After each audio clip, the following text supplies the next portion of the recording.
Versatile Mage. Chapter 492. Wrath of the Sorceress. Mo Fan's thoughts were simple. He would return to the fiery sorceress straight away and ask her to guide him and the soldiers out of the fire cloud woods. After interacting with the fiery sorceress for a few days, Mo Fan was confident she would not reject his simple request. She was kind and approachable, as long as he did not mention the fire calamity fruit. Nanyu had brought around 10 people here to search for the fire calamity fruit, but only 5 remained, a poor start. Mo Fan managed to find his way back to the starry tree. In other words, he also brought Nanyu and her squad to the fire calamity fruit. However, he wanted the military to understand that, as long as the fiery sorceress was protecting the fire calamity fruit, there was no chance of obtaining it. Attempting to do so would be suicidal. What is this place? Nanyu remained cautious when she saw the little slope. On the slope stood the starry tree, alone at the highest point in the valley, with the stars and sun keeping it company. Not a single fire cloud tree could be seen across the area, nor was there any creature nearby. The slightly bent trunk of the starry tree almost covered the space on the slope, and its dense branches were within reach of a hand. I'll make this clear, don't think about doing anything stupid, regardless of what you see. She lives here, and as long as you're not hostile, she is willing to lend a hand. I'll ask her to bring us out, Mo Fan reminded Nanyu and her crew. The other soldiers were extremely obedient, likely terrified of the 3-headed demon python. They fully obeyed Mo Fan's words. I'll go ahead and greet her. Don't worry, she won't. Mo Fan was about to calm the squad when a shocking fireball erupted from the starry tree. The fireball resembled a blazing sun, hanging atop the tree and burning the surroundings with fiery red flames. Its tongues of fire almost reached the ground. The temperature rose rapidly. The heat was unbearable, almost as if the fireball would roast the humans dry. Nanyu was shocked and quickly assumed a defensive stance. She glared at Mo Fan furiously, assuming he had baited them to harm them. As Nanyu was about to interrogate Mo Fan, a fiery figure burst from the fireball. She stood atop the fireball, her figure engulfed in flames, her outline resembling a woman, glamorous and dignified. The fireball beneath her feet enhanced her cold and unapproachable temperament. No magician dared resist her after seeing her. The flames spurted in waves, the red fire rings spreading forward in an arc, forming astonishing flame clouds.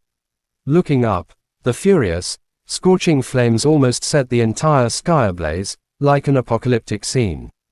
Asshole, you dared set us up. Nanyu felt suffocated by the fiery aura, enduring the pressure as she roared furiously. I would have left you in the woods if I wanted to harm you, don't panic. I'll ask what happened. Someone else must have infuriated her. Damn it. Which idiot did that? They almost killed us, cursed Mo Fan. The fiery sorceress was extremely furious. When the 3-headed demon python had tried to eat him, the fiery sorceress had unleashed her ruler aura to express her anger. Now, she seemed to have lost all rationality. Her flames shot into the sky uncontrollably, forming a shocking ocean of fire. The fireball beneath her was even more terrifying. If it exploded, God knew whether Mo Fan and the others would survive. Through his experience with the black totem snake, Mo Fan understood the personalities of extremely powerful creatures. He knew the fiery sorceress was not the type to massacre aimlessly. She was kinder and more compassionate than the black totem snake. Someone must have stepped on her tail. The fire calamity fruit. The fire calamity fruit on the starry tree had disappeared. The fire calamity fruit was like the fiery sorceress inverse scale. Its absence explained her fury. Mo Fan quickly concluded this. Seeing the fiery sorceress preparing a destructive fireball, he jumped forward. It's me. I know someone must have stolen your fire calamity fruit, but as I said, people came to take your treasure. Your act of killing is meaningless. Tell me what happened. Maybe we can help retrieve it. Mo Fan spoke, trying to calm her rage in his own language. The fiery sorceress was infuriated. Her first instinct upon seeing humans was to butcher them all. Even as Mo Fan jumped forward, she showed no sign of stopping. The fireball grew larger. Its destructive power was unpredictable. Mo Fan knew that even with fire resistance, he could not survive the blast. His only hope was to convince the fiery sorceress. She could understand human language. Her fiery eyes burned with rage. A single thought could detonate the fireball. She glanced at Mo Fan. Flames on her figure burned wildly and faster. Finally, the flames on her body slowly weakened. She descended from the fireball and landed in front of Mo Fan. She stared coldly at the soldiers behind him. Their hearts, including Nanyu's, pounded wildly.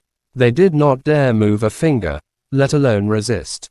They finally understood why Mo Fan had told them to forget the fire calamity fruit.